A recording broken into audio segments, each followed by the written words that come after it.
ரேவந்த் ரெட்டி உதயநிதியை வெளுத்த காரணம் வெளியானது.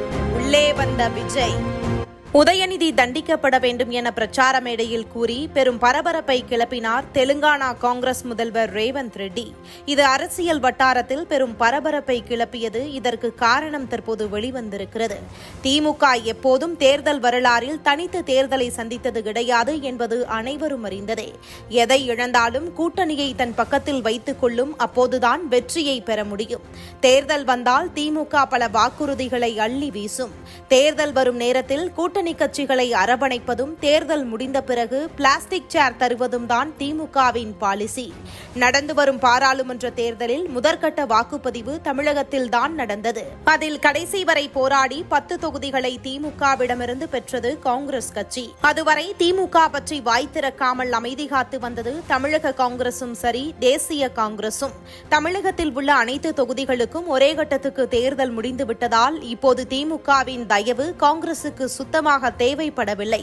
அதனால்தான் தேர்தல் முடிந்த கையோடு வேலையை காட்ட ஆரம்பித்திருக்கிறது காங்கிரஸ். காவிரியில் தண்ணீர் தரமாட்டோம், மேகதாது அணையை கட்டுவோம் என தமிழகத்திற்கு அடிமேல் அடி கொடுத்து வருகிறது காங்கிரஸ் அரசு.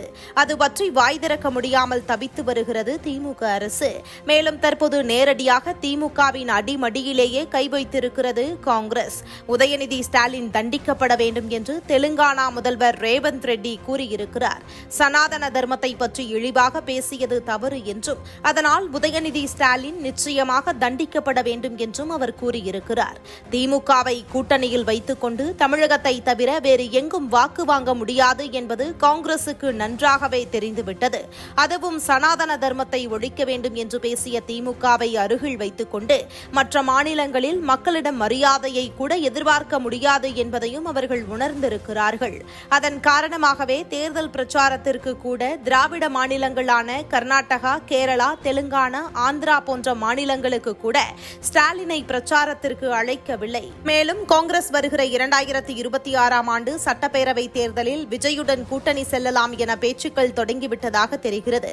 விஜய் அரசியல் கட்சி தொடங்கினால் அவரை காங்கிரஸ் கூட்டணியில் சேர்ப்போம் என ஆல்ரெடி விஜய் வசந்த் கூறியிருந்தார். மேலும் திமுகவை போல் அடுத்த பிரதமர் நான் தான் என விளம்பரம் செய்ய ஆளில்லை. தமிழகத்திற்கு அண்ணாமலையின் விஸ்வரூப வளர்ச்சியால் திமுக, அதிமுக கட்சிகளுக்கு பெரிய இடி இறங்கி இருக்கிறது.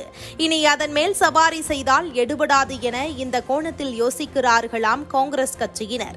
எனவே கூட்டணி குறித்து தேர்தல் முடிந்த கையோடு பேச ஆரம்பித்து விடுவார்கள். மத்தியில் பாஜக ஆட்சி என்பது கிட்டத்தட்ட உறுதியாகி இருக்கும் நிலையில் திமுகவுக்கும் அதிமுகவுக்கும் தஞ்சம் அடைய வேறு வழியே இல்லை. முதலில் யார் பாஜகவை நோக்கி வருகிறார்கள் என்பது போக போக தெரியும்.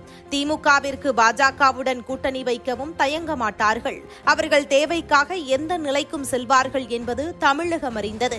ஆனால் பாஜக தமிழகத்தில் காலூன்ற வேண்டும் என்றால் அதற்கு பலமான சித்தாந்த ரீதியிலான எதிரி திமுக என்பதை உணர்ந்திருப்பதால் திமுக கூட்டணி என்பதை விரும்ப மாட்டார்கள். விஜயுடன் கூட்டணி வைக்க பேசி வருகிறார்கள் காங்கிரஸ் கட்சியினர். தமிழகத்தில் ஒட்டுமொத்தமாக காங்கிரஸ் நிர்வாகிகளை கலைத்துவிட்டு கார்த்திக் சிதம்பரம் கையில் கொடுக்கலாம் எனவும் பேச்சுக்கள் அடிபடுகிறது. 2026ஆம் ஆண்டு தேர்தல் இளைஞர்களுக்கான தேர்தல் என்பதால் அனைத்து கட்சிகளும் கட்டமைப்பை மாற்ற தயாராகியுள்ளது. இந்தியா முழுவதும் மாநில கட்சிகள் காங்கிரஸை மதிக்கவில்லை. ஆனால் தமிழகத்தில் காங்கிரஸை ஒரு பொருட்டாக மதித்து இங்கு 10 சீட்டு கொடுத்ததற்கு எனக்கு இதுவும் வேணும் இன்னமும் வேணும் என்று நொந்து கொண்டிருக்கிறது திமுக. மேலும் 2026ஆம் ஆண்டு நடைபெறவுள்ள சட்டமன்ற தேர்தலில் திமுக தனித்து விடப்படும் என அரசியல் நோக்கர்களும் கூறுகின்றனர். அது மட்டும் இல்லாமல் பல கழகங்களில் உள்ள சீனியர்கள் தேசிய கட்சிக்கு செல்வதற்கும் தயாராகி வருகிறார்களா?